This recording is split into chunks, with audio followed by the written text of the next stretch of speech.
Yeah, man. Welcome to the Freedom Show.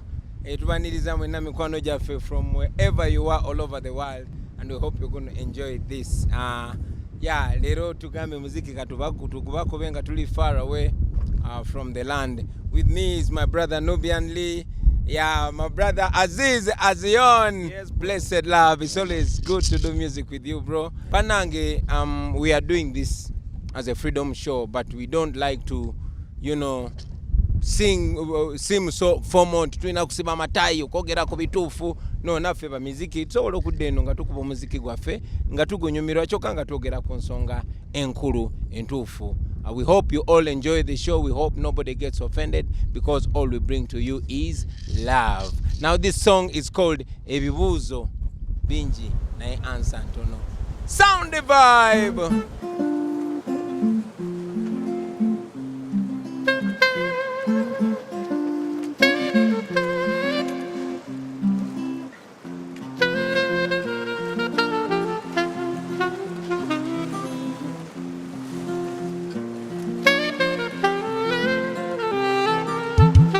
Newe nyimba lwa kunonya kamere naye nga bino byenyimba si bya masanyu bulira obulumi obunkolokota ku mutima gonze kansibeero nzije mbyatule naye nsi nekyuse nnyo bannange Mukama alabika ng'eyatwetama abaana baffe betuzadde balabye okuzikira ensi eno ejjudde ababbi bano abafuzi baffe banditulaze ekkubo mulimu gwe baliko omukulu kwako k'abaanansi bannamadiini Katonda be yali yeesiga babbira mu linnya lya Katonda what a mess but this way up in the community buli kimu kya bbeeyi kubako kyeberete n'ebizimbe bwe bijja bwe byokya abantu ebibuuzo bingi nga ansa ntono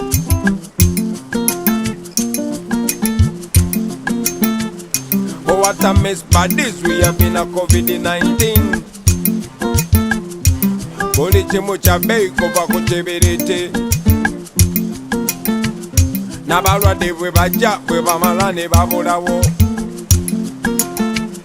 wulira nga wakende noyitirako mu kibuga abakola ennyo bafuna katono ate mu bulumi abakola ekitono be bafuna ekinene bwai nange kyenebuuza munnange bakimbimbi kati be bawasa abawala bato abavubuka abato ne bawasa abakadde ne weebuuza ensonyi zadawe ennaku zino nange kyenebuuza munnange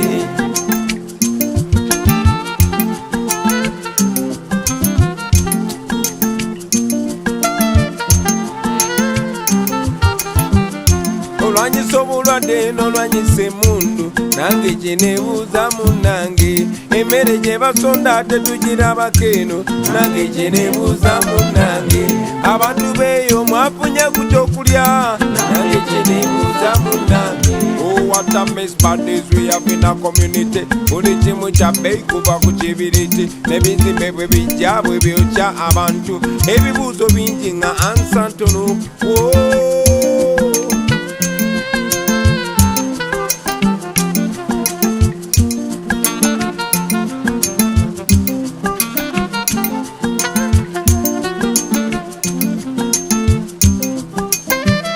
zenyimba lwa kunonya kamere naye nga bino byenyimba si bya masanyu obulumi bunkolokota mutima gwange konzeka nesooleyo mbyatule naye nsi nekyuse nnyo bannange n'abasoma abatagana nga batasoma ensi nekyuse nnyo bannange abalina lupiya nabo tuzibasanga ensi nekyuse nnyo bannange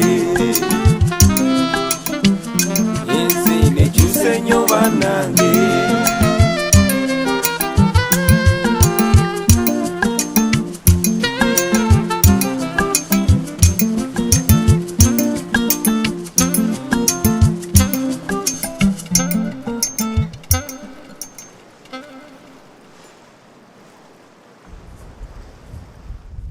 Wow. Beautiful vibes. Yeah, welcome to the cruise katugenda kusanga bachali bafeyo ku One Love Beach tugenda kusinkana nayo mikwano gyaffe naye music is an art not a science. You see science yo yabagamba 1 + 1 = 2 from music tusobola no gamba 1 + 1 = 10. Yeah, we can make music anyway. It's a good vibe. but still we talk about freedom. We talk about what we must do as a country. Many times I meet my friends, fellow artists, and they say, "Emwana BOBI Wine going back to politics." Nengamba mwana, politics is not anything special. Politics is you. It is the decisions that are being made for you, whether not by you, but they're made for you. Atono COVID-19 wadenga chali kizibu naye tuyambye nnyo abantu baffe ne bajjukira tibino bibakwatako tebikwata ku bantu balala kubanga aba batufuga bibasalawo naffe bitu affectinga fundamentally be affectinga abaana bo balidde ki be affectinga oba bagenze kusomero bate bagenzeeyo kati saawa zino tuli mu lockdown tosobola kunyonyola muntu relationship eri wakati wa COVID-19 ne curfew na yes kasita obudde buziba batandika bakuba ku bimigo nate nga twandibaddemu naffe ne tucontributinga ku bintu ebisalibwawo ku bukuffe tikati otaddewo curfew lwaki omutaddewo anyigirizaani otaddewo lockdown lwaki ogitaddewo enyigirizaani eyambani ogadde arcade ate n'ogulawo zi malls njawulo eriki ogobya ababoda mu city ate nga n'abataxi ate waliwo ababaasi zigambibwa nti waliwo nannyini wazo lwaki bisaliddwa bitya ne tuba ng'ensi yaffe nga abakufuga batya okusalawo ebintuntu kubanga bijja ku affectinga. So we use music to communicate all this, and we are not the first. Fela Kuti, Christopher Sebaduka, Miriam Makeba, Ochegera Boy Wange, Balake Dube, Bob Marley, generally abantu bonna betukiririzam. They used music to communicate because Bob Marley say when music hit, you don't feel no pain. Ate kati favor artist. Kirabika ffe tusigaddeyo kati okuyamba ensi yaffe kuba kati abantu abagira matayi bwe boogera amazima bagamba yo politics oyagala kwesimbawo naye gwe artist bweyogera ekintu ekituufu bajja kifuna mu love. So mukozese music wammwe mwana okwogera ekituufu. It's a pleasure hanging out with fellow artists. Era naffe twagala tubayimbiremu kana kayimba bakayita situka tutambule. Nawe joli situka tutambule. Dance the vibe.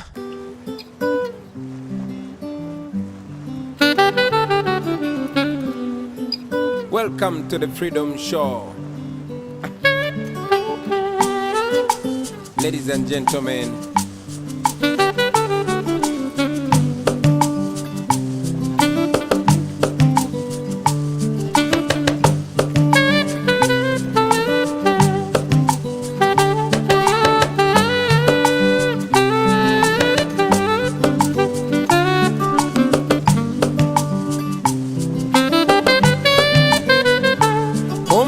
kumenyese naye nga temanyi munywanyi nawe kukumenyese abantu eyo gye mpitira bayongobedde bye basuubira nga byawukana ku bye balaba ate abalala bo ne babyetama banyigirizibwa ne babulako gye baloopa baabwe negye wandibadde olompera kibeera kizibu okufunayo obwenkanya kugamba tosigala wansi ensi bwe kusuula situkawo mangu tutambule mu nsi teri kyangu lugendo luwanvu situka tugende mu maaso situka tutambule embeera emalamu amaanyi naye topowa tugende topowa tutambule lugendo luwanvu bwe tulemerako tutuuka boyimuka tutambule embeera emalamu amaanyi temupowa tugende topowa tutambule lugendo luwanvu.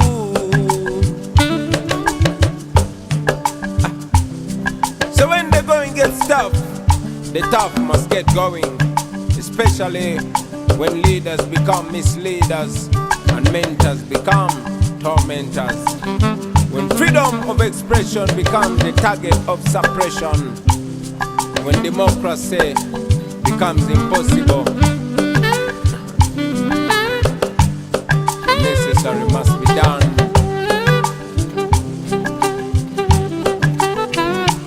Emyaka gibadde mingi n'okunyigirizibwa nakwera kubadde kungi boyi n'essuubi libadde lingi nga tusuubira nti oba embeera nakyuka mu wakiri ze kati kyenzudde enkyukakyuka gyoyo yamunange eri mu mikono gyo mwennyini kubanga oyo gw'olina omwessuubi amazima naye alirinamu gwesebo kale gwe buli bwona okwayimuka otambulirewo ebisoto byekubireko mu kkubo gwe buli wono gwanona gatti ogwamamanyi balabira kugwe abalala obugobe bwoyitamu naffe bwe tuyitamu naye tulemerako paka lwe tunamalako omuliro gutwakiramu gusinga gwe tuyitamu gwe buliwo gwakuba kuyimuka ngale yimuka embeera emalamu amanyi naye topowa tugende topowa tutambule tuluwambu bwe tulemerako tutuuka boyi yimuka tutambule embeera emalamu amanyi temupowa tugende topowa tutambule olugendo luwambu.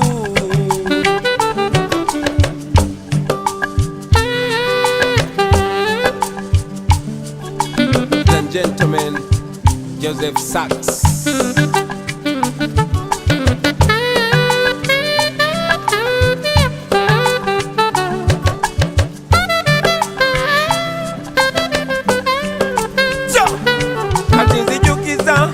Eye kubangiza muganda wange kugamba situkirawo tulina omulimu omunene gwa kununula Uganda eryesimisa abaliddawo goba tosobola kudduka wakiri ng'otambula bw'oba tosobola kutambula wakiri ng'oyabula bw'oba tosobola kwavula wakiri nga weewalula naye kyonna kyekiri sigala ng'omuvinga tewali mirembe gye bagenda kuleetera waka ku sosiyo bw'oba toli mu mativo sanokanguleko voisiyo sigala ku kosiyo naye manya rights zo tolema kolerera Uganda gwezimba gwangalyo wadde nga bosiwo teyali wa choice yo gwezanya patio kuba gwangalyo wadde nga bosiwo teyali wa choice yo gwezanya patio kuba lino gwangalyo wadde nga bosiwo teyali wa choice yo gwezanya patio gwangalyo wadde nga bosiwo teyali wa choice yo zanya patio lino gwangalyo.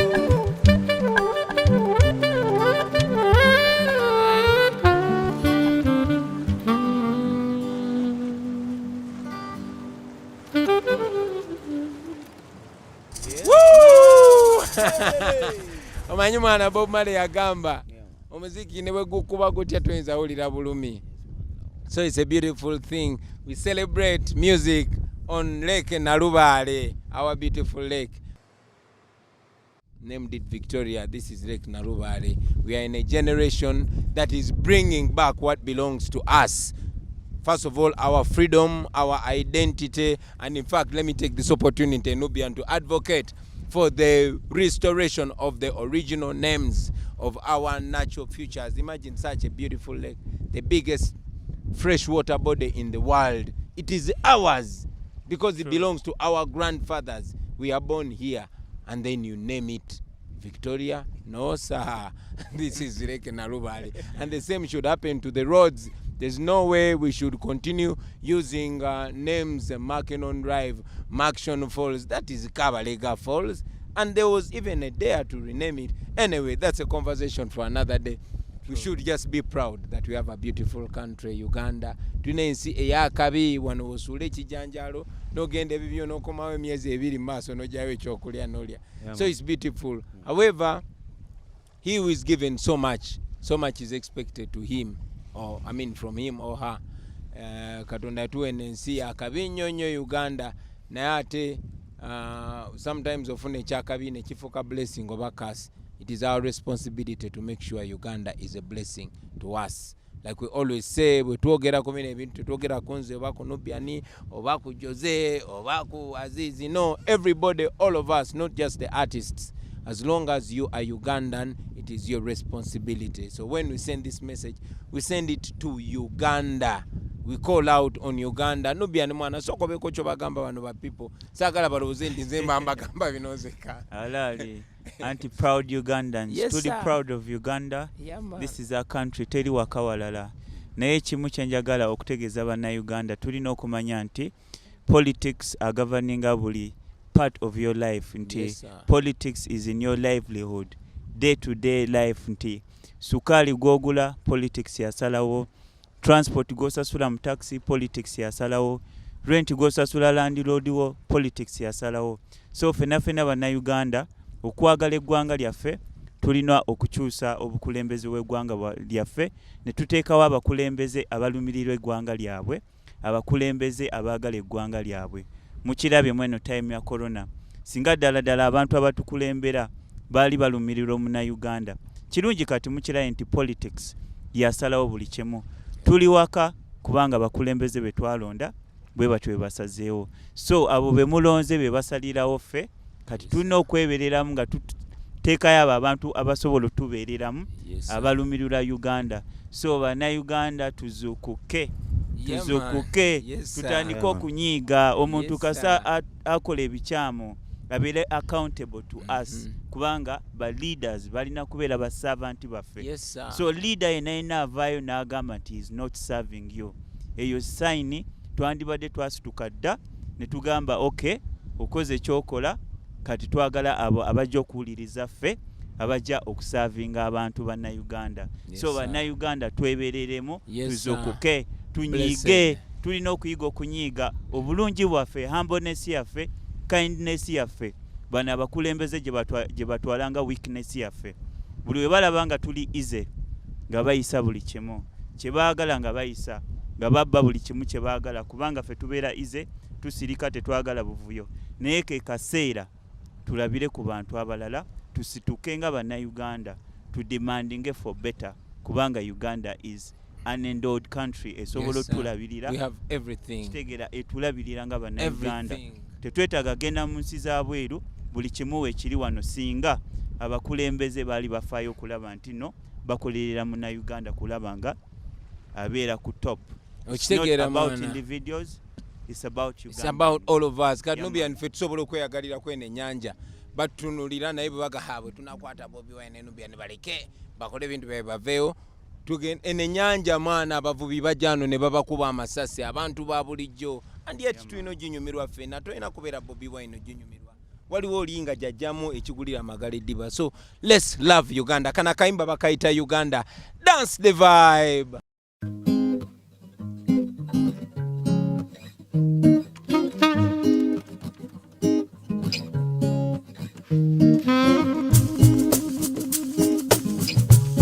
UG my mama land. Wake up. UG my fatherland. Wake up. Well, it was 9th of October 1962 when our nation was born, beautiful and endowed with the promise of democracy, with unity in diversity, different tribes, different religions, but coming together to form a nation that will make life better for the future generations. Well, indeed, we are that generation.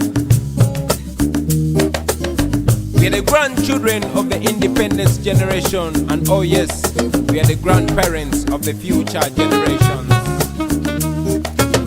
So we must come together to find solutions. Since our leaders don't care about the next generation, all they care about is the next general election, which they also want to rig.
We are the country, we are the future, we are the change we badly need. We are the youngest population in the world, we stand a chance. We are the leaders of the future, and the future is today. If we only come together, we can change our destiny. Bobi makuche tuli otiraba we tuli, si we tuli na okuba Uganda.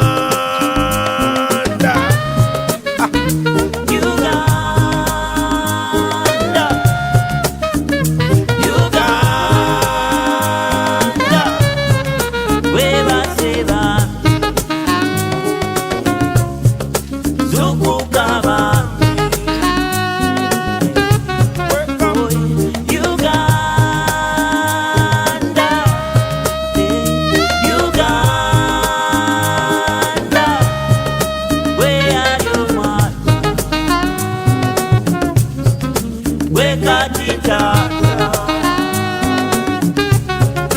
wekati mama. Hey. Kati bobanga weba sensa balero sisimuka tuligambe chatte kwanga twakiraba nti kiki kyemwakola eyali omutoluli abusenge emyaka giyise kati yefe emiti emito kuba olabe nga twejuna gwe muti omuto boyibu olabe nga wejuna saba wenyigire mu bikolwa byolaba naawe ebinyula ensiyo oleme byakunda kumbali kuloba ensi ngewaba ogiraba oleme nakuba walayise eddembe lyo terigulwa bunusu yagala okimanye mutima betutaye ffe be basingawo okutya Uganda.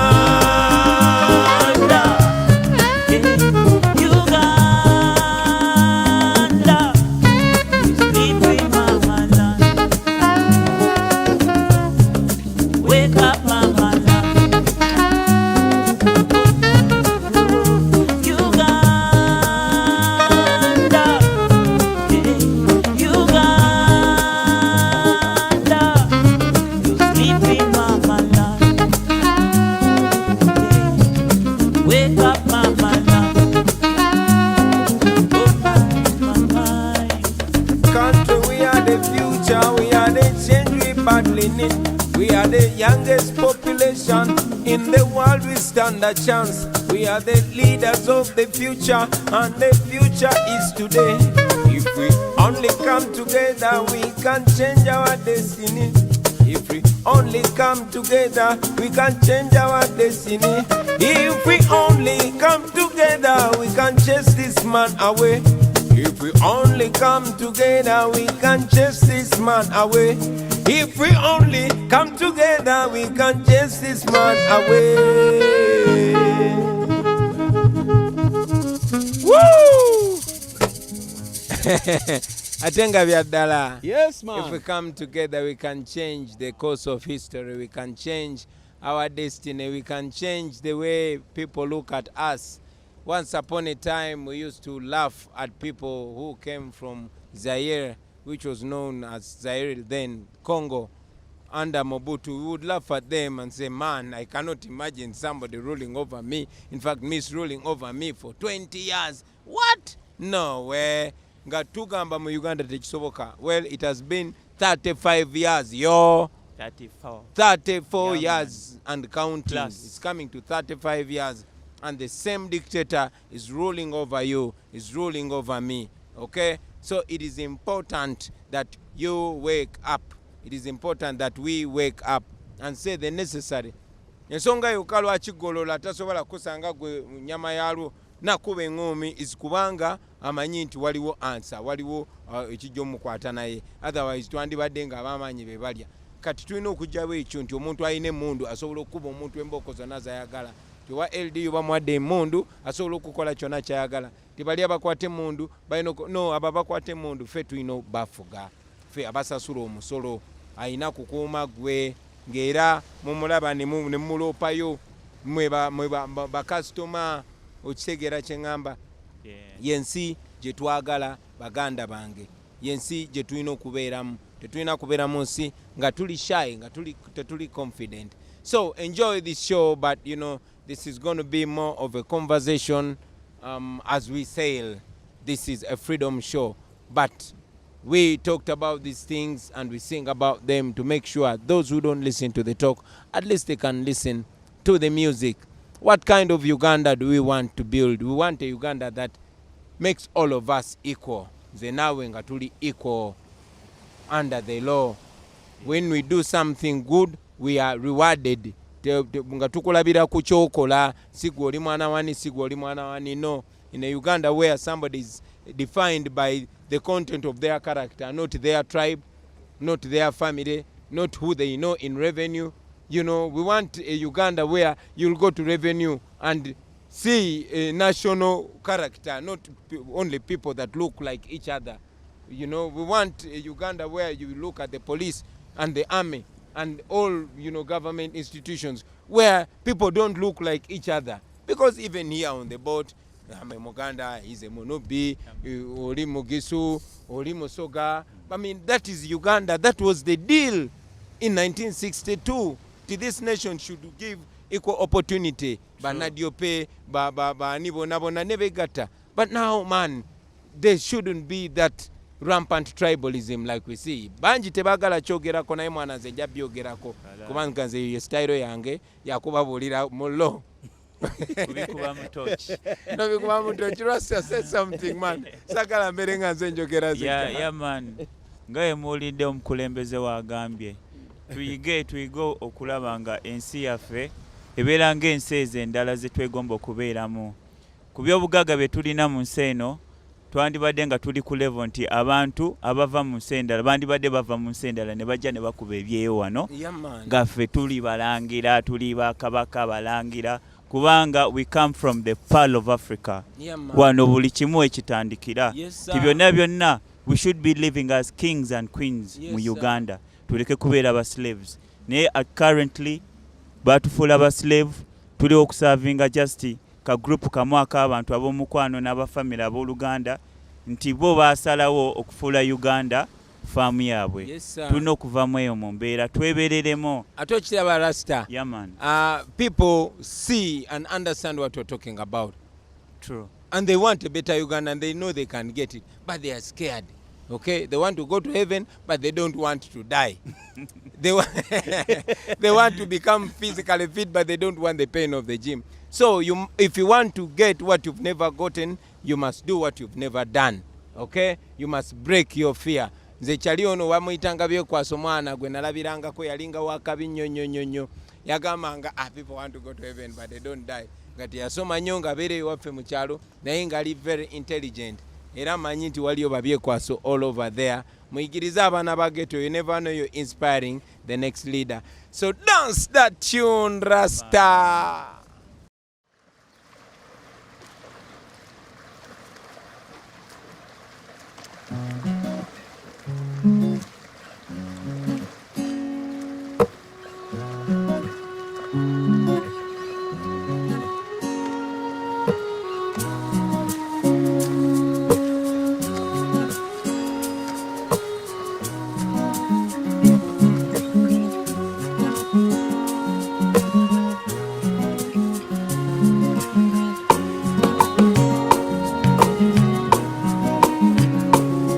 If you stand for the truth, you better be ready to stand alone. Alone. If you stand for the truth, you better be ready to stand alone. Alone. If you stand for the truth, you better be ready to stand alone. Alone. Stand for the truth, you stand alone. Ewaffe gye nakulira mu kyalo wabangayo omusajja yalinanga ssente nkumu. Byekwaso yali wakabi mukanoni nga lwalabikako bayita wamu n'effiye. Naye gekinewunyisa ku ssente ze yali alina Byekwaso yali tapowa mu site. Nga n'oluusi baffire bwe bakyala yabakwata ku mukono n'abaleetako mu ghetto. Era nze okuva mu buto nayagala nnyo bwe nkulame nga Byekwaso. Olumu ze namusalako ne mwebuuzisa nayo kikola otya Byekwakyo. Yaŋŋamba bw'olikulobere nga nze ssente z'olifuna zireme kufuula muntu mulala.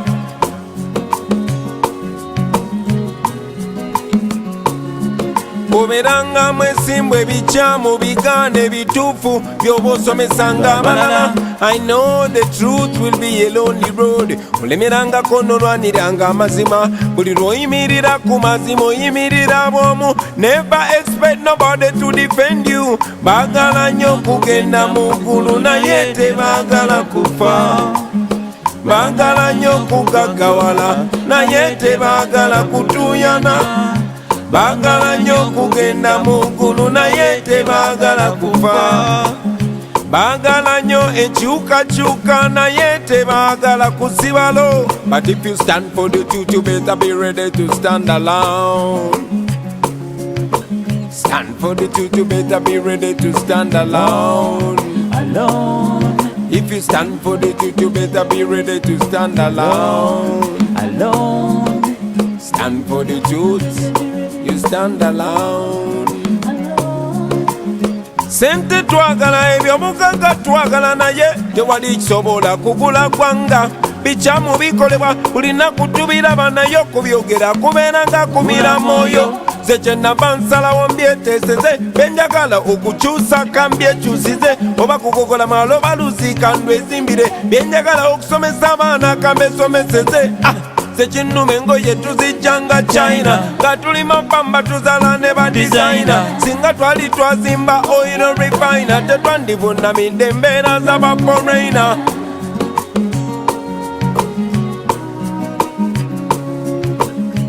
Wabula oli buli wakufula beeka, ajja ne mu makago nakukolera amateeka. Twagala nnyo okugenda mu ggulu, naye tetwagala kufa. Twagala nnyo kugagawala, naye tetwagala kutuuyana.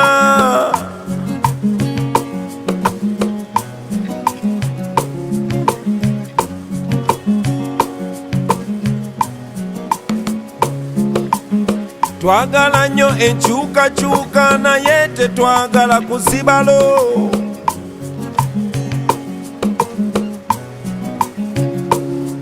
If you stand for the truth, you better be ready to stand alone. If you stand for the truth, be ready to stand alone. If you stand for the truth, you better be ready to stand alone. I say if you stand for the truth, you better be ready to stand. Last verse. Kati nze nva waggulu nga mbagamba nti Uganda ebisinga byavunda, gwe bw'oba nekyokkirirrizaamu kiyimirirangako bw'omu nga bw'oli gwe. Era bw'otankuula ng'olutalo nga weesize mukwano gwo mba nkusaasidde. Ebo abatujubisa ate ne batulabisa, kale osaana obeegendereze, kati amazima ga mutima gwo gulwa ggwanga lyo.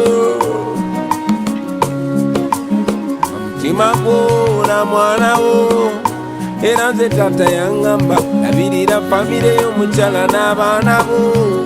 Manyi nti bangi abakuwagira, but if you stand for the truth, you better be ready to stand alone. If you stand for the truth, you better be ready to stand alone. Stand for the truth, you better be ready to stand alone. If you stand for the truth, you better be ready to stand alone. Blessed love.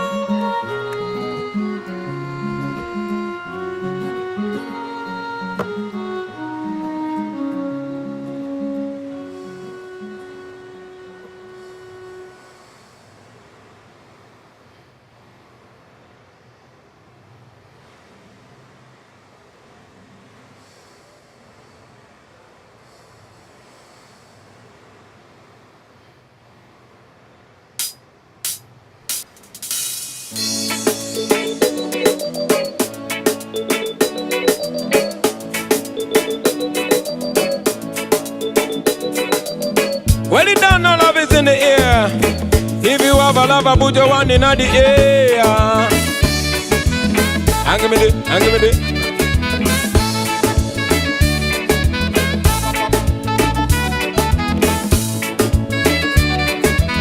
Hang me there, hang me there.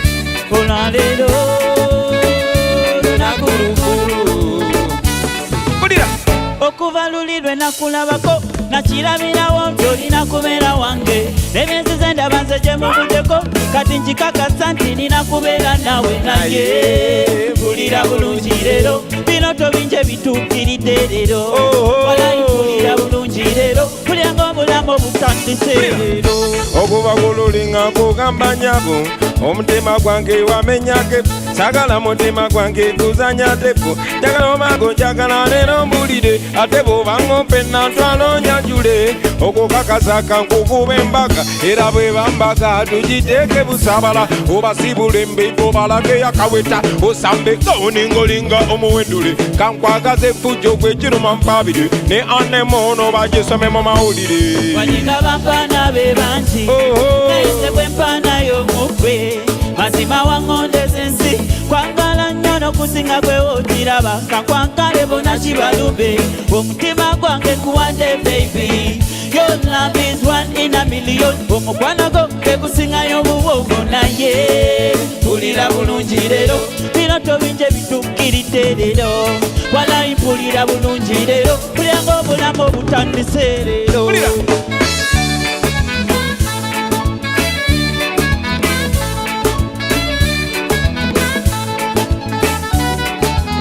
Nera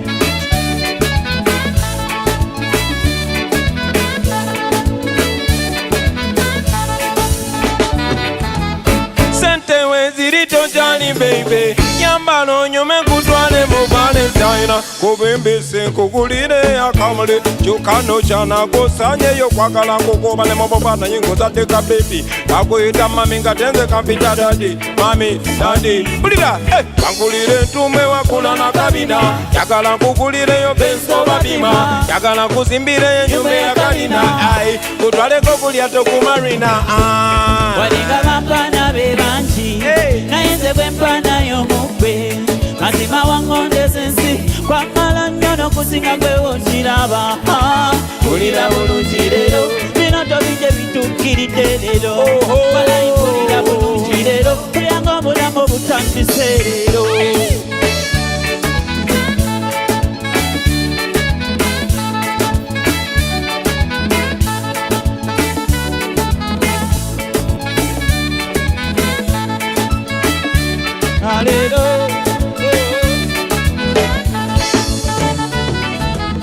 Sente weziri tojani baby yambalo nyume kutwale mu Valentine. Yeah man, welcome to the Freedom Show. It's always a pleasure. It's senyo kubera namwe wena wherever you are watching from. Eri kuboti nga tukruzinga ebade jaribu. Now welcome to the real show. This very song bakaita abalungi balumya tujja kawereza chali waffe bamuyita ngoba sonko ani linya lyali ya kisiramu wegwe watunyumiza story eno ne tujikola makayimba kakunyumire and all the broken hearted people. Dance a fire. Oh. This is a true bad man love story running down for me heart and me soul and mind. No one can feel me heart is breaking and nobody can cry me tears with me crying.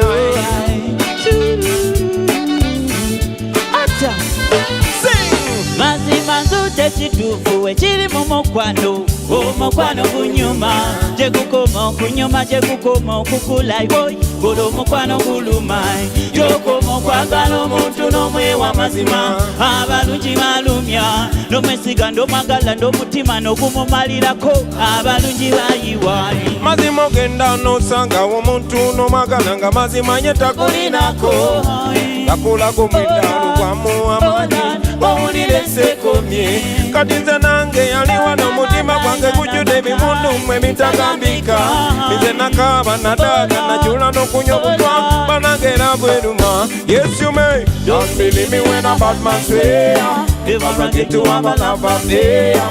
My memories will never die, cause my love for you will never end. Yes you may don't believe me when a bad man swear never run into a love affair. My memories will never die, cause my love for you will never end. Sing! Mazima nzute kituufu ekiri mu mukwano omukwano gunyuma gyegukoma okunyuma gyegukoma okukula golo omukwano guluma gyokoma okwagala omuntu n'omwewa mazima abalungi balumya n'omwesiga nd'omwagala nd'omutima n'ogumumalirako abalungi bayiwaani. This is a true bad man love story. It's a love story. All of the girls and children, No one can feel my all of heart the is boys and breaking. children, Yes you may don't believe me when a bad man swear if I run into a love affair. My memories will never die, cause my love for you will never end. Yes you may don't believe me when a bad man swear if I run into a love affair. My memories will never die, cause my love for you will never end. Yeah man, each one of you can make a contribution to yourself. Dance a vibe. kana kayimba bakaita osobola njagala kabanyumire mwena naddala abo abaana ba ghetto ab'enyooma okubanga bakuzala mu katanga oba ozaalibwa mu kyalo bwenotandika okwezala wa mwana ngolooza tosobola. No way! Me is a ghetto youth too, but I'm right here. So now we get it. This song is meant to me, is meant to inspire self-confidence. All man, remember that everything you believe you can achieve, man, if you work hard enough with discipline. Aye, balabe bangi mu bulamu abatoba bamu ne bagwamu amaanyi ne bakita naye leero kambabuuse amazima bolemerako munange omalako ffe kati twasalawo kulumba nalo nga twesiga Mukama Katonda kuba ne Dawudi yanyiga Goliaasi nga yeesiga Mukama Katonda. Wadinga embeera ekayo osobola kusaba togwamu nsuubi osobola manya Mukama waali osobola embeera yonna wadinga entiisa nyingi osobola na Mukama waali osobola kati togwamu maanyi osobola mu mbeera yonna. Kula w'amaaso tunule kubaawo zibiriza ensi egenda songa za kwanga munje okumanyako kwe kuyamba abalala ebikunyiga bibinyiga tubikwase maanyi ebyo twebeereremu tetupowa tukyuse embeera eno. Naye nga osobola okukyusa embeera wadde nga olowooza otuze ku kisenge osobola okulaba ku ebyo bye waloota n'obitukako in your lifetime kasi tokola n'amaanyi n'olemerako ebirala bikwase Katonda. Jjukira abalemerako be bamalako enjogero eyo yaffe kubadda wadde ng'embeera enkaye kugaba togwamu nsuubi saba maanyi osobola embeera yonna wadde entiisa nyingi osobola na Mukama waali osobola kati togwamu maanyi osobola mu mbeera yenna. Ladies and gentlemen, Davis, very talented young boy. I apologize for calling you a young boy, but your talent is too big for your size, man. Give me that vibe, Davis.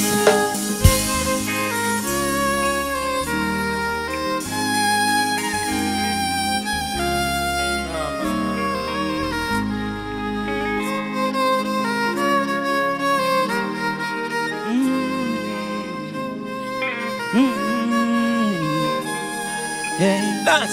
Abadde bakulimba Sobola abawoza tolumba sobola Katonda talimba sobola manya ye defender sobola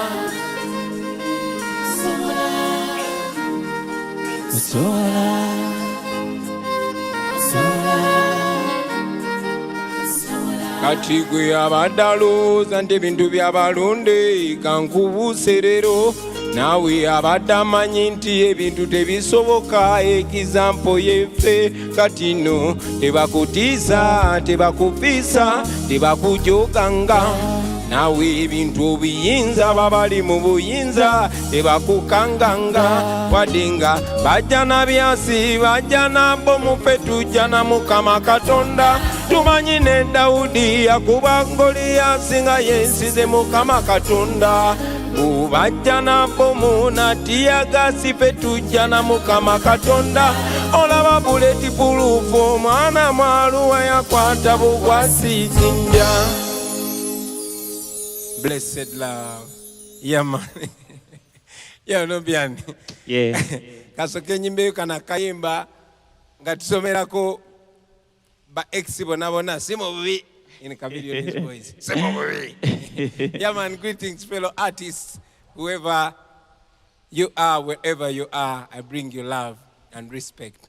Ladies and gentlemen, it's not only us, it's not only BOBI Wine and Nubian Lee, but it's an honor to perform alongside Aziz Azion, a very special talent in voice and instruments.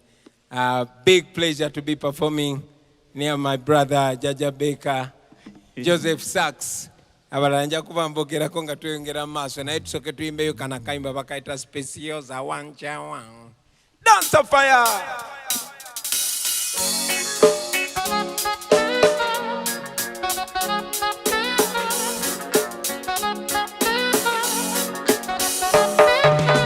Joseph Sachs yokozotya ako kofuye sikembadde mmanye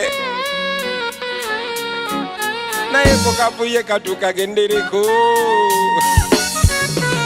kubanga guno gwenkubye si gwe mulembe gwa luli guno gulimu olu Facebook live balina ebiwala mwatwe ebidiba bitya nga gobigendako bubi obeera wakutya ulira anyumiza omuwala gwe nayagala yabeera nga kamoca mu community bamuyita sipensi yozanataba naye nayagala sipenzi neserebera bacalumo nanjabulira nenegayirira sipenga tabiwulira gakuma bibi mpukamite olondaba ebyange byenabiwete mumwoyo nga nze nazikite yaŋŋamba don't worry just pass me feeling sipenzi yozawancawa naye mubyaddala olenganga eyanyamba singa walite wanshawa nandisobodde funamu kazana nzimba sipenzi yoza wanchawa naye muka katonda mugolonze wanyamba singa walite wanshawa nandisobodde funamu kazana nzimba naddamu okumulaba nga eyali sibe tosobola kumutegeera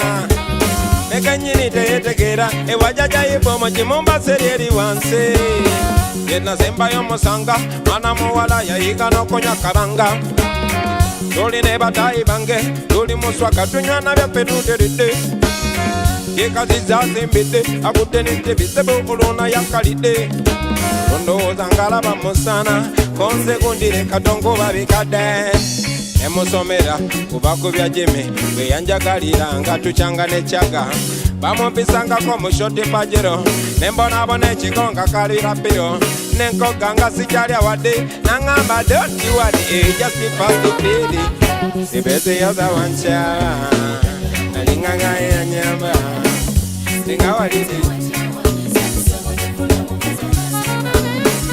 sibese yoza wanchawa naye muka katonda mugulu nga wanyimba singa walite wanchawa nandisobodde kola kulya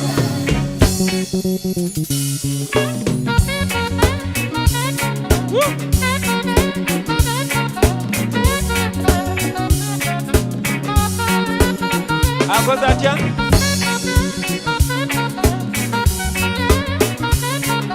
ye mama kati nalaba ekkubo bali batuufa kugoba yakulaga ekkubo bakulekawo fuba kulaba ng'okola luliba olunosisinkana asandira embaga anyati omuntu bwakujawo oba okalidde wekaba nga obadde kataala oba ozikidde akujawa n'olemerako oba wefudde na fala okwagala okakomukwano biiko byayala bakindaga luli mbiseera bya geto nebambayembera mbabuuse baana basibo gwokabira nga amaze okukyawa njagala okimanye oluusi gwabalina omukyawa kale no sirikato kaba munange tondiwale ejasipasibi esipesi yoza yanchawa alenga gabe yanyewe dani manjikiwe kano kakwereza chali wange sepesi yoza wanchawa naye mo yakube mpola mpola. Yeah man, I want to dedicate this song. Keep the vibe going to Sadan Magic. I did nyumia mao mrehaso Dan Magic nganyagala ntekewa manyaga bachali awo nenga ngamba mwana bachali bange bajja kuloza obachi. But now don't look at me as an MP, look at me as an artist, because kubanga feba artist we make a satire out of everything. That's what makes Chris Ogon funny, that's what makes Spire funny, that's what pushes the very noble message far and wide. What would you say nam? So kadi mwe bachali banga bali eyo mumanya mazima. Yeah, for example, I know I have memories atuyimirawo ne twogera ekituufu fenna ne bachali bange bonna bonna betwali mu Firebase Army ne ba artist bannange bonna bonna naye lwakuba ebiseera ebimu bo bamanyi okubatemera ne bankyawa okuggyako omuziki gwereke gugende maaso.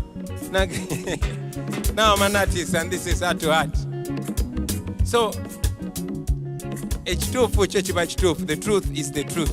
You might buy it, you might beat it, you might kick it, you might lock it in a jail, you might pay people to to speak otherwise, but at the end of the day, there it is, the truth.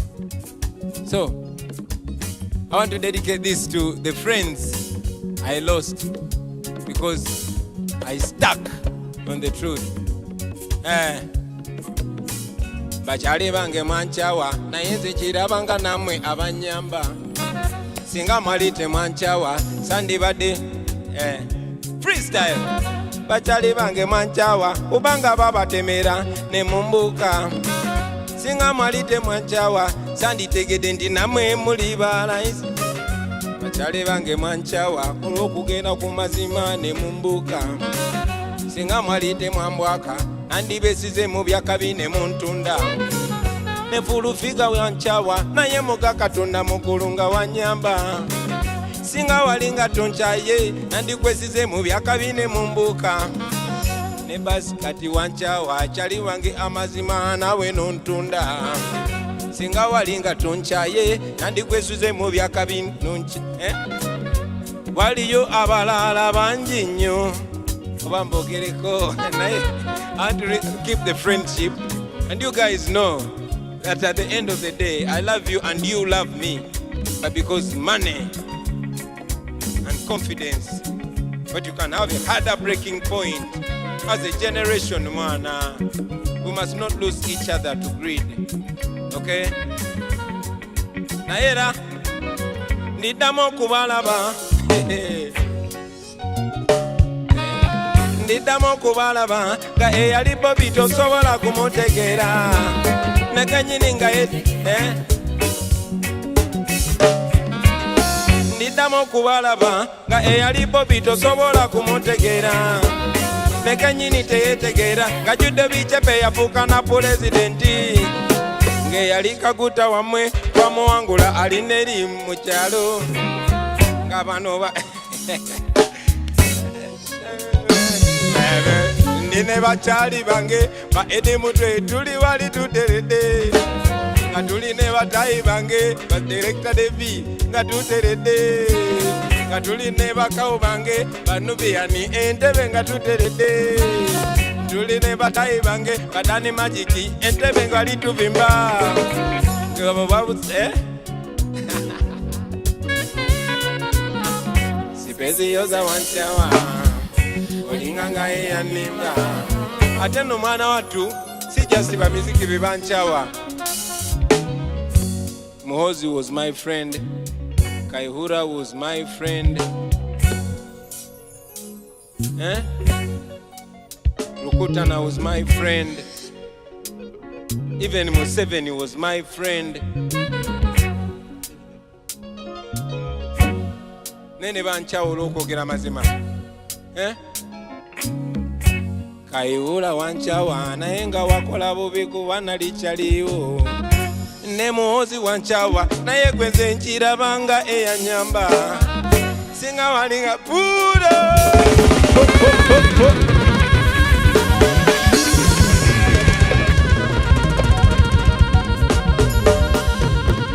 that's a fire. Yeah, like I said in the beginning, please don't take offense. I'm an artist and we turn everything into fun. It takes maturity not to take offense of art and a little bit of comedy. Welcome to this show, ladies and gentlemen. We are here at One Love Beach in Busabala. Yeah, tufuna vibe yakabi, and this particular place is called Radio Corner. Omugenzi Moze Radio yasiga keyo painti kuma injago yagalanga nnyo wano ekinewunyisa nti ba legend balina ebintu bibafaananya. In Uganda we've had two legends abalina outstanding voices. That was the late Paulo Kafero and the late Moze Radio. Naye kati luli ku quarantine show I gave respect to Moze Radio, and now that we are blessed and honored to be in his presence, ye tumwadde ekitiibwa ekimala. Olwaleero I want to respect the great late Paulo Jobo Kafero. I've not commented about the goings on, but I hold him in very high regard. Kana kaimba kubirako mwana zizi ku ndongo ya Kafero awo tujijamingemu Just. Aye. Ladies and gentlemen, Evamita Zizazion. Woo!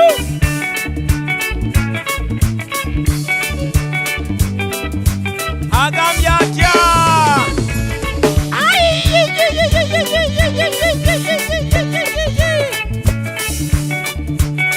Representing for Paul Kafero. Kino chene amanga kalombolombo kange echo kujamba imbiringi binyuma. Ni mwana wa wano ero mubando mutendekeo wadala muganda ochagulanyi. Temumbusa busane mubika byabaganda nsibuka mukyajjajja wange Kaira. Kabube tumbi mukirone ngenda musale kanzigulira tabola abantu bakika. Obeera butalaba okuleka wali muganda ogwate n'okozesebwa ng'omunene. Mukyawule okusosolo okukuba kumanya musayigo nga nenda yetugatta ya Nakalama. Ni mumalirivu nnyo okuviira ku kyantuma okulembera abantu bange. Ni mumalirivu nnyo okuviira ku kyantuma okulembera abantu bange nsobola. Ngumidde n'okukubibwa nange bwagye nasibuka era nga ne mu makomera nze nsibibwa. Ebigambo ebijoteke ebijja binjogererwa nabikwasa musumba wa Katonda. Ebigambo ebijoteke ebijja binjogererwa nabikwasa musumba wange Katonda. Njiza obuyimba bungi gasinga kubira mu lulimi Luganda. Ne mu maaso g'abakama bange nimwetwaze nnyera nga ngunzi. Njiza obuyimba bungi era nga nkubira mu lulimi Luganda. Ne mu maaso g'abalonzi bange fuba okola ekituufu era ngonze. Siyinza kweyisayisa kikungu ebyo bibaka wange nga ngenze. Singa eyo yeyali eneyisa mwendi pawo yambiri mpagidde mumwe ebyo. Mama Azizi baba tokwata ku ndongo.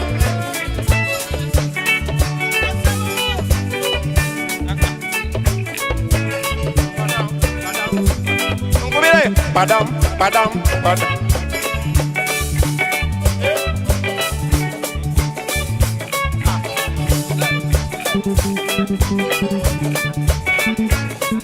Tuba munange nnyo kano baddo kalaba tuba gachale wange kano baddo kalaba tuba munange nnyo. Kafero!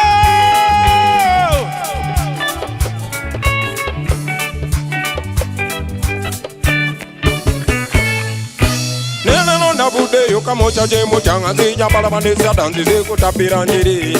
Navuka moto malamo bana basibi ya lyomo foye wesa dazo nageto nakola chi. Nga mukombo mirani nyenyeza nobulyanga zengula bando lemogeto nga bakwata kutama.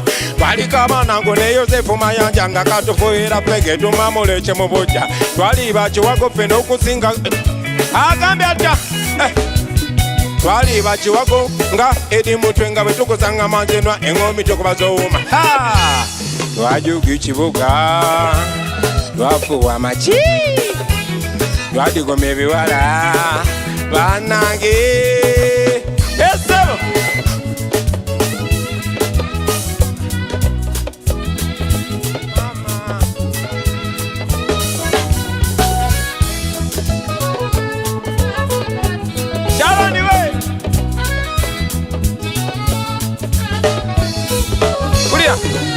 Zetonda bakati sebo okubonga ne bano babesije ne bamawona lichibanda. Pull up. Blessed love. Yeah man, it's like only yesterday when I was in my early 20s. We give thanks for the gift of life.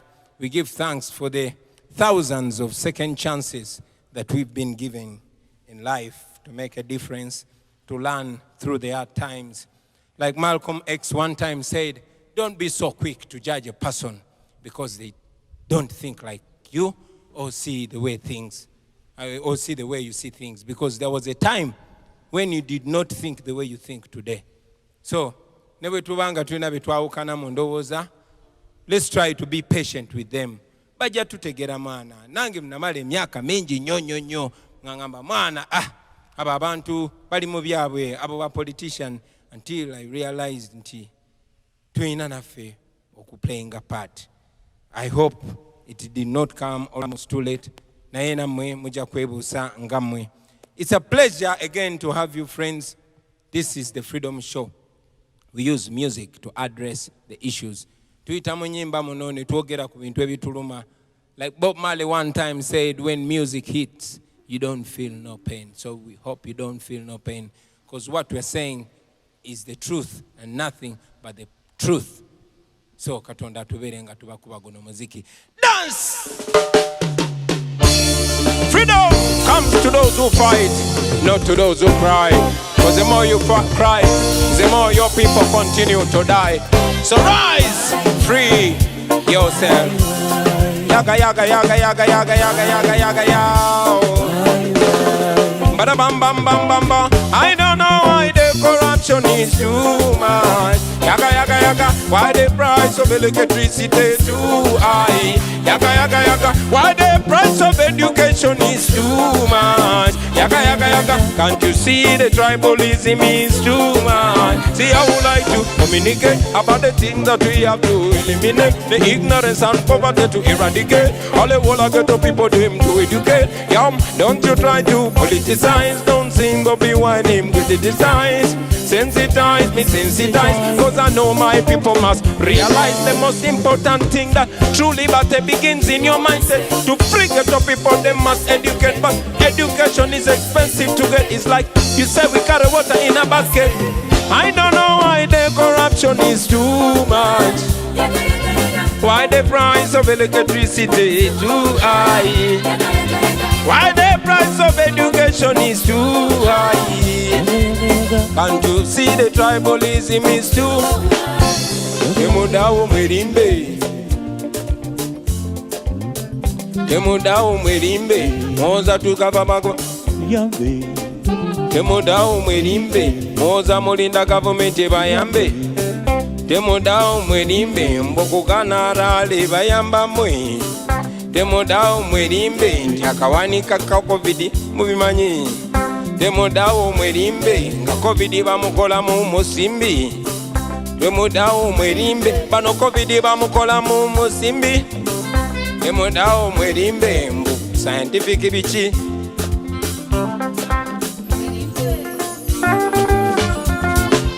Mulikola mutyanga bechanze, bano bana Uganda nga bakoye.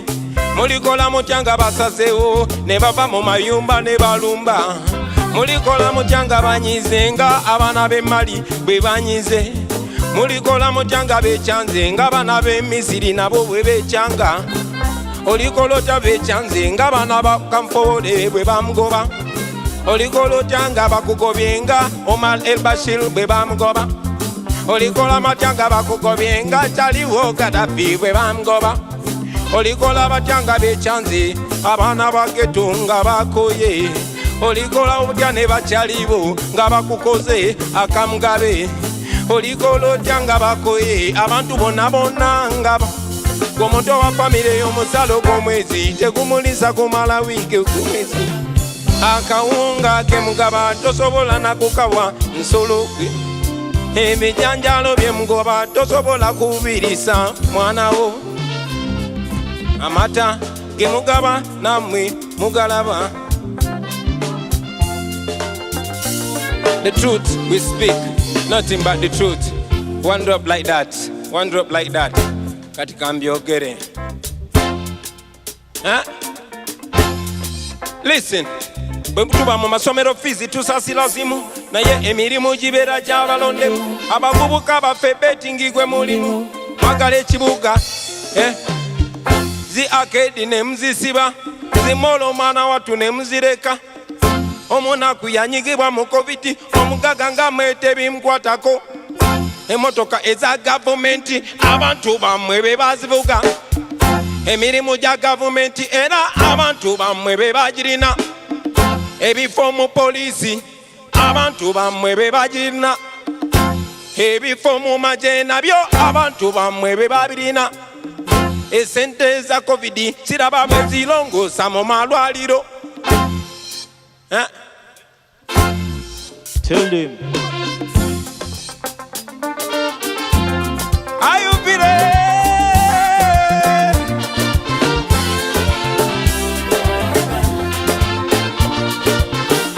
Oh yeah.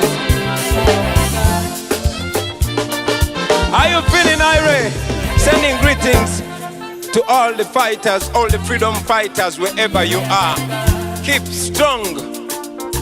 Keep strong. Keep solid. Keep pushing. Freedom is near.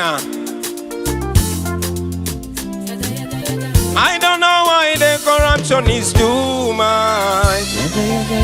Yes, man, freedom will be the ultimate prize.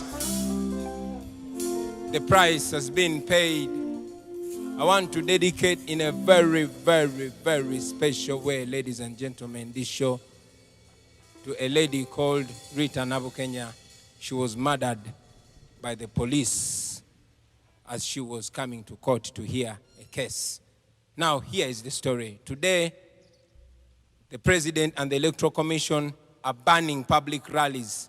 They don't want the message of freedom to reach the people of Uganda.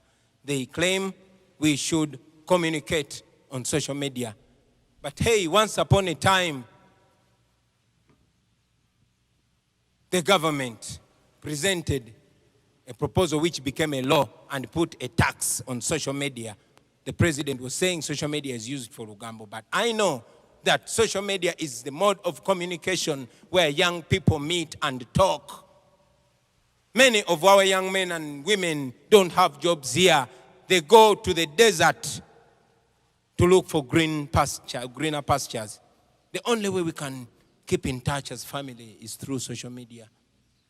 But he put a tax on social media with all due respect to the president.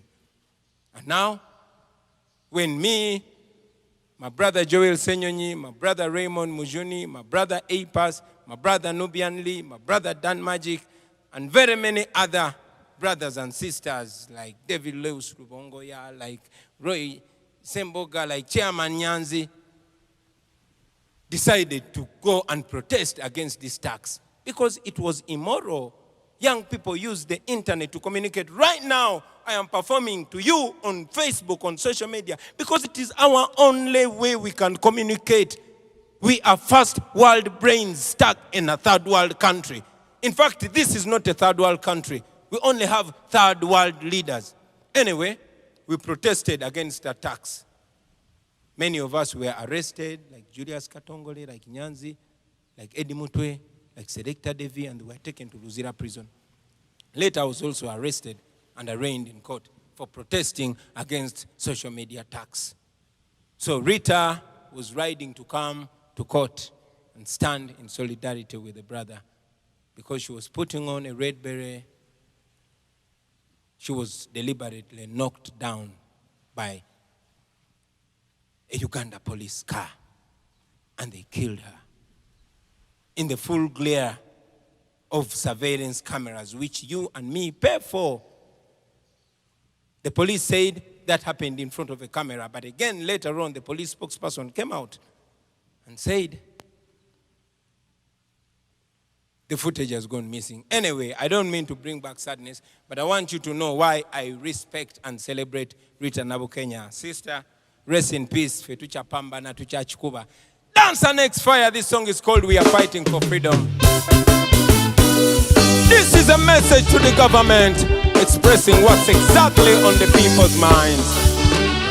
Wako ebinyigiriza obulamu bwaffe mazima mutumalako eddembe lyaffe Uganda yetambula yedda mabega mutuuse n'okutwetamya eggwanga lyaffe mulimba mutufuga bubi nnyo nammwe kale tetuganye mwalwana mu nsiko naye gwe omwana gwe wasanga nga tannazaalibwa kati naye yazaala nadda kino mukiŋŋambire muzeeyi abamutuukako ne bazeeyi banne bamugambeko n'ensonga nkyamu nnyo gyalemeddeko kati eggwanga lyonna lyetamwada amazime yalinga demokrasi mwagibuluga kati yafuuka na hypocrisy. Yes, eyali fundamental change mwagizaalawa mugifudde no change. Ensonga ez'abalwanya zonna mwazibukako namwe mukolabira ebyabali naye nga yo constitution yaffe ejja kuddawo nga tumaze okukutwala embiro. I say we are fighting for freedom. Bannayuganda bali ku mawanga, we are fighting for freedom. Bagala kukomawo waka Bannayuganda balusudde mwakaba bayasiri n'abalala. All right, listen, second verse. We are living in a time similar to the one of slave trade. This oppression is worse than apartheid. The gun is the master and the citizen slave. The pearl of Africa is bleeding. Question, what was the purpose of the liberation when we can't have a peaceful transition? What is the purpose of the constitution when the government disrespect the constitution? See what you're doing to our nation. What are you teaching the future generation? See, our leaders become misleaders. See, our mentors become tormentors. Fighting corona but fighting with guns. I said, we are fighting for freedom. We are fighting for freedom. Bana Uganda bali kumawanga. Olwane baboy, demupowa baboy. Freedom means that everybody is identified by the content of their character, not by their second name, not by their tribe or religion. Freedom means that even if we don't think the same, you don't have a right to beat me. Freedom means all of us are treated the same, rewarded the same for the same work, and punished the same for the same crime. Freedom means all of us as citizens of a country, as members of society, deserve the full respect. So, in brief, what we are fighting for is not just positions. All we want is the same. And this happens to all freedom fighters all over. We might differ in strategies or techniques or approaches, but our ultimate goal is the same: complete freedom, complete justice, and complete equality. And that we are going to get. Kalino okununula eggwanga kituuka katako abaana ba Uganda fena. Ziramu nti okununula eggwanga mulimu gwaffe abaana ba Uganda fena. Era manya nti bw'otunuulira ebikyamu n'osirikireyo oliddemu ensi y'olukwe.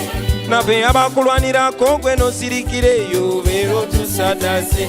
Ono omusajja tumutya buti naye nga twakuŋŋanye. Nkiddamu nti tumutya buti naye nga twakuŋŋanye. Blessed love. Blessed love. You see, ladies and gentlemen, we all fight for freedom. And I must say we credit it to those that came before us. On this show, I want to send respect to all the freedom fighters, particularly here in Uganda. Dr. Besigye, Norbert Mao, Jenumugisha Muntu, Dr. Paul Kawanga Semogerere, and all those other politicians. But I also want in a very special way to recognize the role played by the great late Christopher Sebaduka, Fire Rutaya, and all the artists that have been singing about issues, respect in all aspects. You inspired us, and now we are here to add our energy on the noble job that is being done. So nobody can do it alone. We must do it together. We are young people who come with so much energy, so much youthful energy.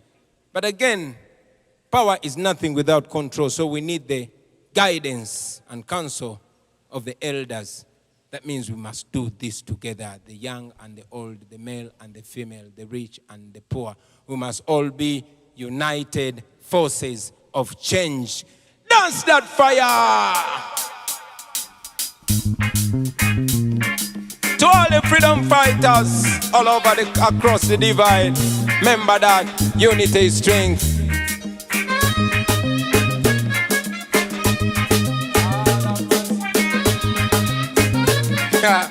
Ladies and gentlemen, Joseph Sass, once more. Lord of mercy. Okay, how about you? United forces of change. The only way we're gonna get a liberation United forces of change. The all of us must come together as one. United forces of change. The all of us come together as one. United forces of change. All of us must come. Listen. Our people complaining night and day. They wonder why we continue to live this way. But I know that things can change someday, if we really want them to change anyway. Uganda land of abundance, but Ugandans living in deficiency. The leaders want life presidency. We must abandon that silly tendency. Uganda rich but Ugandans poor, because the leaders them drunk on power. They run nation like family affair. The citizens suffer but they don't care.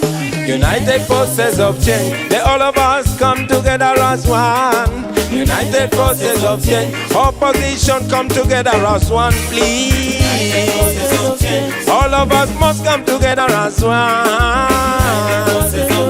Alright, let me tell you. So now we say, whether you are JMA, whether you are DP, whether you are NRM or you are FDC, whether you are CP, whether you PC, whether you are ANT, banegwanga bali malawo, abanyasinga tabantu bali mukufa na njala, bwetwegata ne tugoba bana bajega tusobola okutasa eggwanga ensega. United forces of change. Tubasabye, come together as one.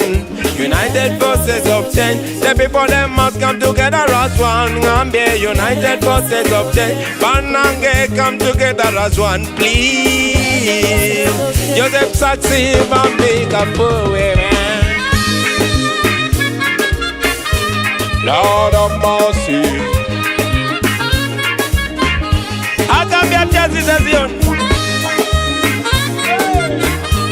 Lord of mercy. My people complaining night and day. They wonder why they continue to live this way. But I know that things can change someday.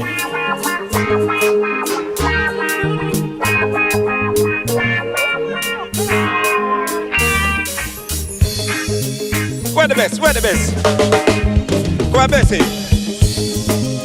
I can be a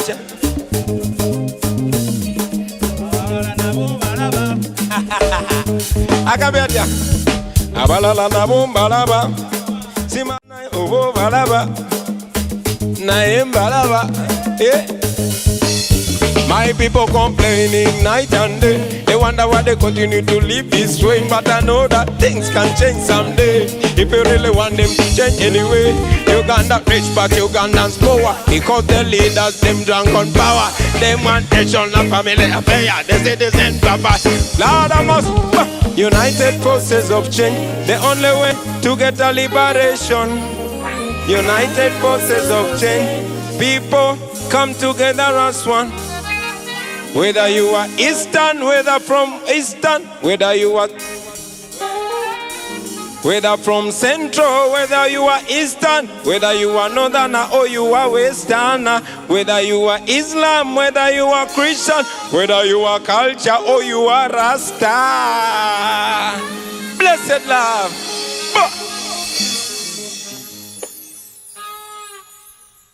Yeah, man. Like King Selassie one time said, until the philosophy that holds one man greater and one man inferior on account of anything, skin, color, race, tribe, religion or creed, until that philosophy is finally and permanently destroyed and discredited, it will be war. We might not fight violently, but we shall fight to the end. The beauty about it is that our fight is a legitimate fight. It's not a secret fight, it's a public fight. It's not a violent fight, it's a peaceful fight. Because the people are fighting against are violent. And we know that violence cannot stop violence, only peace can do that. Darkness cannot drive out darkness, only light can do that. And like Dr. King say, hate cannot stop hate, only love can do that. Twagala kola buli kimu tukolanga tukikola mu ddembe, tugenda mu kulonda okujja, njagala okozesa omukisa guno obasaba okubeera ab'eddembe. Mubeere ba ddembe, naye nga temulinyirwa ku mutwe. Mubere assertive, muyimirirewo. 1 musewe eddembe naye nammwe mubanje eddembe kubanga muli baddembe. Buli kintu kyonna kyonna amateeka gaffe kyekogerako gakuwa bw'eddembe nga gwe omuntu wa bulijjo. So n'okulonda kuno twagala kubeere free and fair, nga kwa mazima na bwenkanya ate nga kwa ddembe, kubanga okubula ebbula ly'amazima n'obwenkanya lirijjawo eddembe. You know, you cannot have peace unless when you have justice and honesty. So let us put the ingredients together that bring peace. Kana kayimba bakaita ddembe, njagala kabaweereza mwena mwena abaana abafuna eddembe, agamuntu abagenda okwewandiisa, abagenda okulonda. Dance of fire!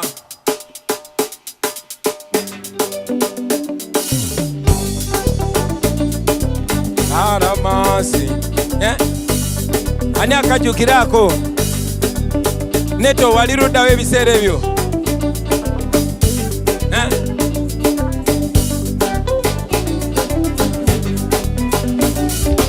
Abakubangana abalumangana abatemangana balabapapamangana mu kifo ky'okulungamya kw'omuntu eyandibaddewo okulungamya abavubuka lwakiko bakulembera mu kukola obutabanguko.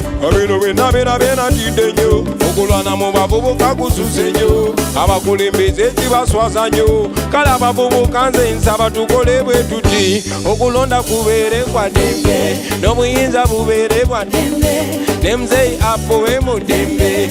Uganda etunyumire sabye okulonda kubeere kwa ddembe n'obuyinza bukyuke mu ddembe naffe tuvimbe mu ddembe obulamu butunyumire kuva ku independence tuli mu ntalo kyekireetagako kuva mu independence tuli mu ntalo kyekiganye ne Uganda okula lwa ntalo. Buli gavumenti yezena ntalo ate baagala okugenda zibenga ntalo. Bakikola batya bali aba Tanzania bakyusa nga tewali kulwana ntalo. Bakikola batya bali mbana Kenya bakyusa nga tewali kulwana ntalo. Bakikola batya bali yo tewali kulwana ntalo.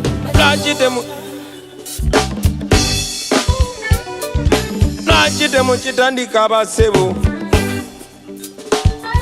abakulembeze okulwa mu ntebe kyekireetera Uganda okuvuga.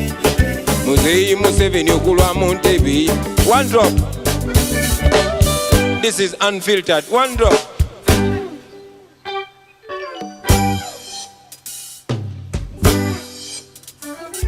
Kuva mu independence tuli mu ntalo kyekiganye ne Uganda okula lwa ntalo. Buli gavumenti ejana ntalo era baagala okugenda zibeere ntalo. Bakikola batya bali aba Tanzania abakyusa nga tewali kulwana ntalo. Lwaki temukitandika abasebo mwagamba kyekyabalwanyisa entalo.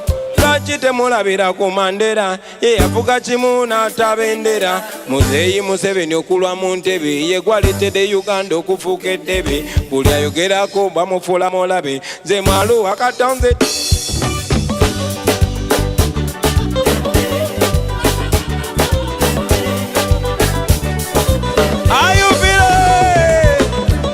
Kati okulonda kubeere kwa ddembe n'obuyinza bukyuke mu ddembe banange tufuuke baddembe. Uganda etunyumire nsabye okulonda kubeere kwa ddembe n'obuyinza bukyuke mu ddembe banange tubeere baddembe. Wando gano ge mazima gali agakawa abasinga bagatyanyawo. Gano ge mazima gali agakawa gwatanakimanya kati nkubuusa boy obanga odala oyagala Uganda ne mu bikolwa okiraganga.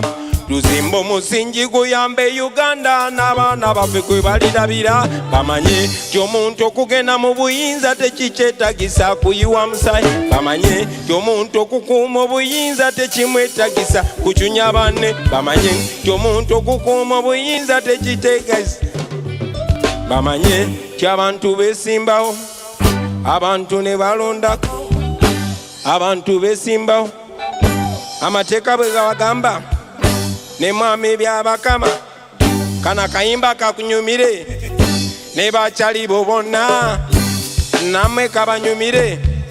Manyi nti mukola amateeka era bino mukimanyi ti abantu beesimbawo abantu ne bakuba campaign abantu ne balondawo asinze ng'abafuga gwe basinze ng'asikawo naye gwe abakulembeze kati bimuyoga kimu byakulimba lwaki mutufuga bubi bwe tutuse okulonda ne muteekawo okukyanga lwaki mututidde nnyo tutuse okulonda muteekamu obukolomoni kiki mutidde nnyo tutuuka okulonda muteewala ebya campaign nga mutidde nnyo mbu scientific campaign lwaki mutidde nnyo gendako oyitireko wa mu kikubo mwe mutidde nnyo naye musanze bana Uganda ababuufu mutidde nnyo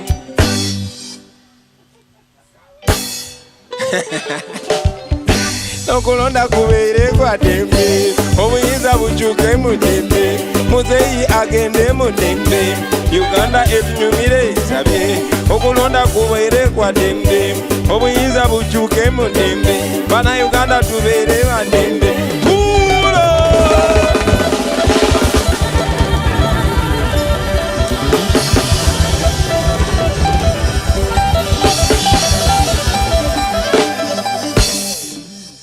Yeah, man. Frantz Fanon say, every generation must identify and discover their calling and either betray it or pursue it. This is the time. And like Yoweri Museveni said in the 1980s, that if a government has closed out all means of peaceful change, what do? The question comes back now, 40 years later. Remember that, every youth in Uganda. Bus!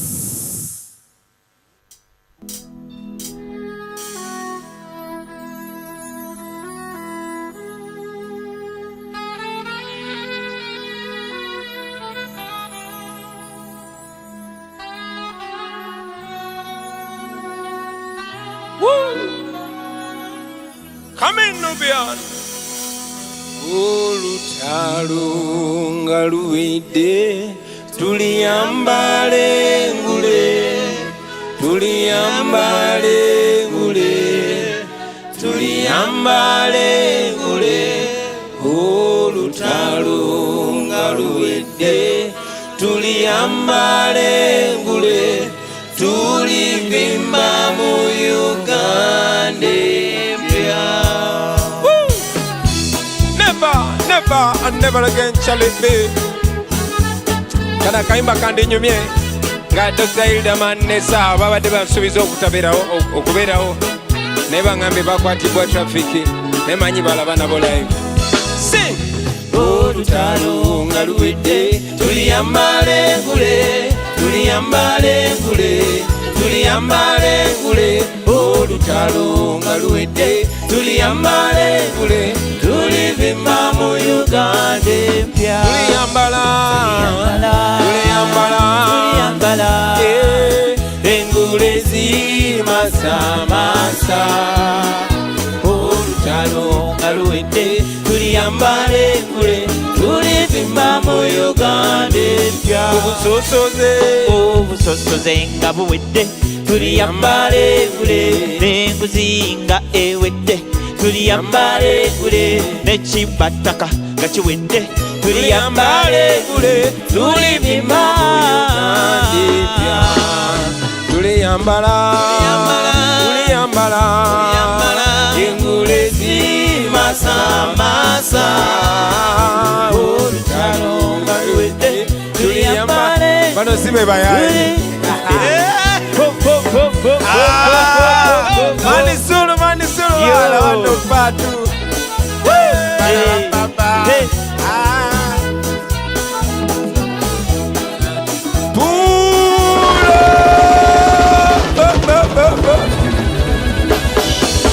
Kabulaza mana mbade manyite mukyazi ttaano.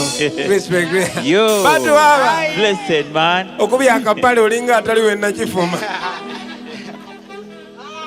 Yo, Patrico. Mwana ngasa nyisuba. Mumaze ko mutya. Solo. Tubadde tukakubye. Big up. Yeah. Simanyi tukyali live. Yeah man. Blessed. It's a pleasure. Yeah. Dr. Hildaman, Amazena Salako, King Saha, respect. Mukulike yo mana. anti obudde mwana bututwala biki tukola tubadde tukakube naye isache pleasure abwe muyingiridde mu ngole mwenyini kayimba baba kati ffe katumala obba kubalaga mumudde wali mu mbati yamwe muguwome bwe baba. Come back again with a tune. Kadem bakadem buto bwana muyingidde mu time dance.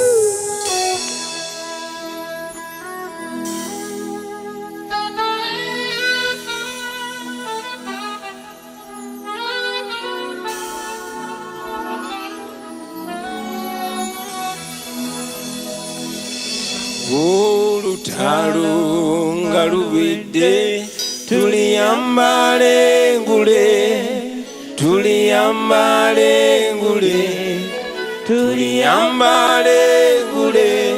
olutalo nga luwedde tuliyambale ngule tulivimba mu Uganda empya.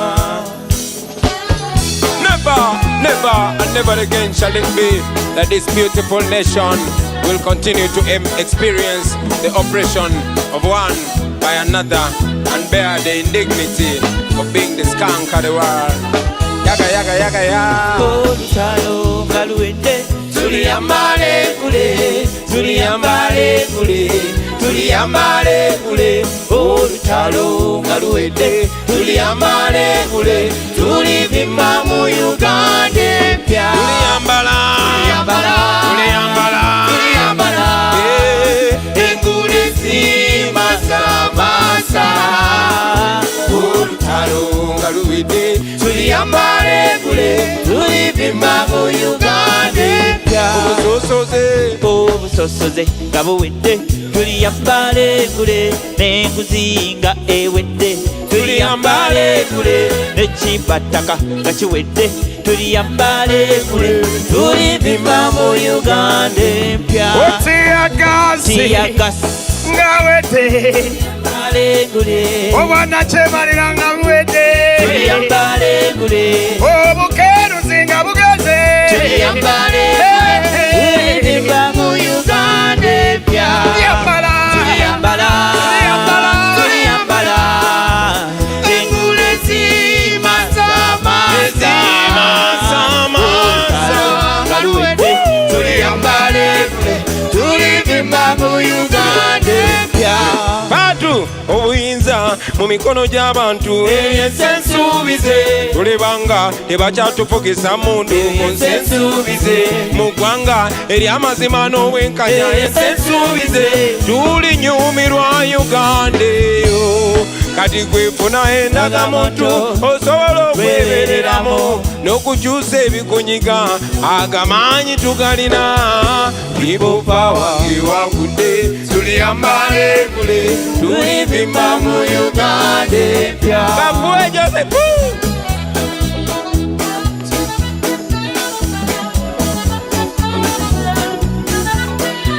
ani ayimba basi ya Irene Ntale ani ayimba ya Bugembe.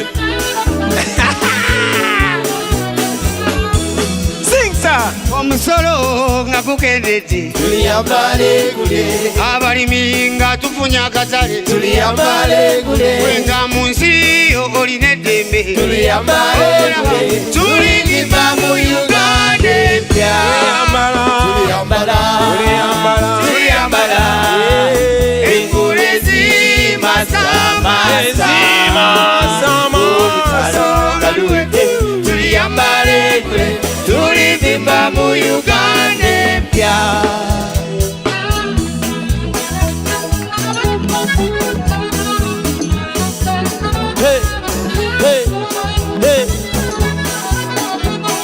eno vasi ya Pastor Bugembe kanjimbe.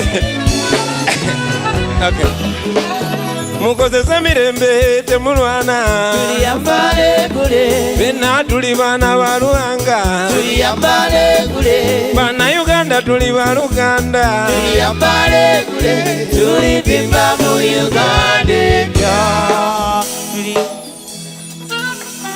olutalo nga luwidde tuliyambale ngule tuliyambale ngule tuliyambale ngule olutalo nga luwedde tuliyambale gule tulivimba mu Uganda epya. Blessed love. Ladies and gentlemen, King Saha, and on the left, Dr. Hildeman. It's always an absolute pleasure. You cannot do music alone, just like you cannot change the world alone, but at least you can be the gum that puts people together. Kabanda! Yeah, man, respect. Kabanda, respect. Vian, Pankean. Yeah, man. One love. Yeah, man. Katindo Vinovio, now you hear it sounding nice because in the sound we have both the top producers in this country. Ladies and gentlemen, we have Tony Hose in the Viuma and we have Pademan in the Viuma. It's an honor. This is the creamiest, cream de la cream. Neka kati tuuze kaimba chimwana. Akote kamala tumazo baimbira kaimba. This seems like the climax of the Freedom Show. Blessed love. Make me continue with the show. Respect King Saha. One love, one love. Respect Dr. Hildeman. One love. All right, katika tukubongera ate. Start it.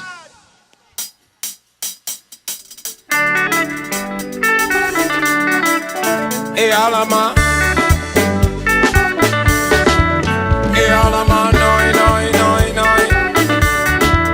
Hey alama. Amasungu buli wingala banze ya see sunshine. Nendo zabe chibera baby nga you are mine. Kubano lewe na kusanga nga tuli moda. Nenkuza batu zineko nawe omunyiko squeeze. Bakuba chengamba, olabika nga tampenda. Baby manya buli choyenda. Zenchikuwa kabono nenda. Ay, one day you say it is on the kanya, another day you say it is in Muge. One day you say you are on the Paraga, another day you say you are my UK. Anya de pingo itiri mochinya olinganga dai ni mobile. Na yenga charenga, ejana charenga mama. Singana lini na waka huku, nani bade nange ni amasabu. Kugame charenga, charenga mama. Singana lini na waka huku. Cheza batolo vera kuba na balala kuba na kewete. Tesere moto wakwe mulisa nyona yenga wakawari. Wonda monjere kabo pido mutini na ewa tumende. Papa triko balaba papiko munyama na ewa kawamba. Dolo mwa kwaniza sete na mala na dumuga ngete. Obulu njibo buzanaze ono mwana nyirira mpanze. Basi kampulira nsanuka babekola mpulira mputeza. Amazoke kakumenyoni Bow, bow, bow. Na yenga charenga ejana charenga mama. Singana linyi na wako kandi bade nange nyamasa. Charenga charenga mama. Singana linyi na wako kandi bade nange nyamasa.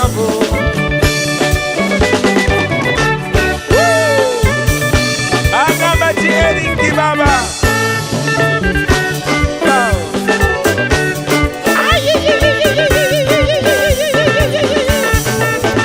Nebola bando kopyange ya miraka sidi manyiga mukwano.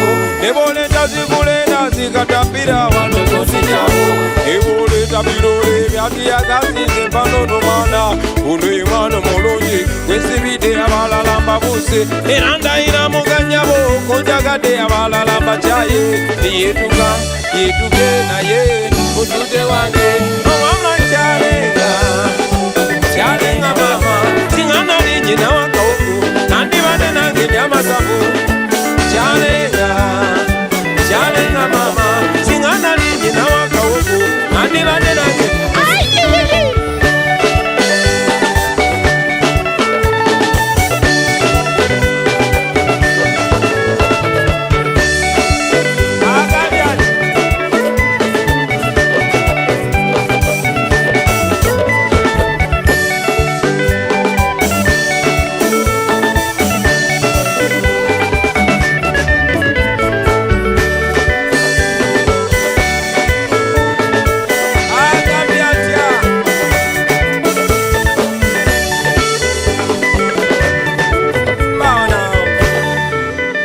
said love. Yeah, man. Coming to you straight from One Love Beach in Busabala. Kana kaimba kasembayo njagala kaweereza abachali bange betukoze nabo concert eno abatali maso ga kamera abali mabega wa kamera betutayogerako naye nga batusupportingireyo mwena tukabaweereza namwe bachali baffe ababeerako ne mulaba concerts zino kyakabi nnyo. This is the only way we can communicate to you, but in a very special way. Era bachali bange njagala kana kayimba tukabaale fena ba legend bonna tuli nabo, the legendary Tony Hose yali mu byuma we mabega sebo ja kujja okubaalemu. Yeah, Jaja Pade, original Pade man, Michael Oma, Dan Magic, muje tugubaalemu mwa gutandike started.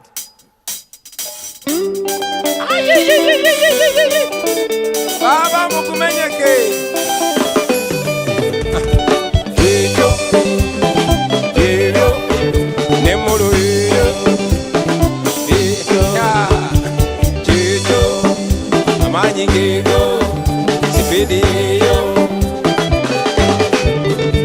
Babi tandi kampola mutandi kwangu kuna mubwa mirigo Niyengo yogero jantimba mugeto keno itumutu Edo abatuizo Come in, Michael Uma.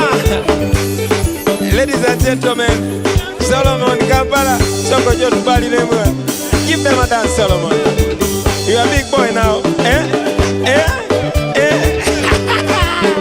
Goodbye. Jijo. Taps ko camera, Jango ano taps ko camera. Jango lemo. Jijo. Jango na kamera yo. Jejo, amanyi kego, sipedi yeyo. Agamiada, jejo, amanyi kego. Selecta Devi. Give them a dance. Jejo, Devi yo. Amanyi, mama yao. Manager John. Jejo, baby yo. Jejo, amanyi yego, baby yo. Kuria. Twami dandi kampola mutandi kwangu muna miwa mirigo. Iyengo yogero jatindi mudongo no itumuntu. Chitwaba twesola yone tweyogera kongo mulumwe bwa mbiri. Abantu bakuwa basibwa nabandi basibwa naye tetwakowa twakuma netukusa ensonga wenjogera ntyonayogera nozaga tyoziraba ensonga sukali keko nesimanyo nga tukongere amanyi Jaja Pade. Ladies and gentlemen, the legendary Pade man.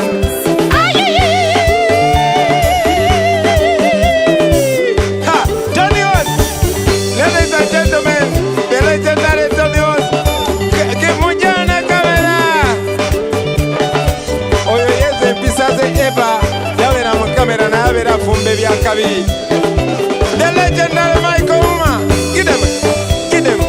Give them. Akakanzu keko. Ekanzu yeyo. Kayuganda keko. Nekakala keko. Jejo. Sharon, you must give us some dance today. Ladies and gentlemen, a long time backup artist, Sharon. Jejo, Kadansi Keko, Bambi Jejo, Jejo, Sipidi Yeyo, Amanyi Keko, Don Sharif Naja, Jejo, Amanyi Keko. Okay, second verse. Twajigala omukulu talabe kiri mu kwango kutujanka. Twajigala ennubi anita jano nakubaka dansi. Ani ayalabe ku nnubi aninga zina dansi. Omunubi akaya abalaga kadansi kalaba amazima. Omunubi akaya ebedi keko netimanyo badi njongereo amanyi keko. We want to thank you for watching. Abantu no babera ne bu dance. Patrico. Cho. Kadansi keko. Mama, Kamaki Keko, Kadansi Keko, Keko, hey, yes, sir. No man, you were to Tabano.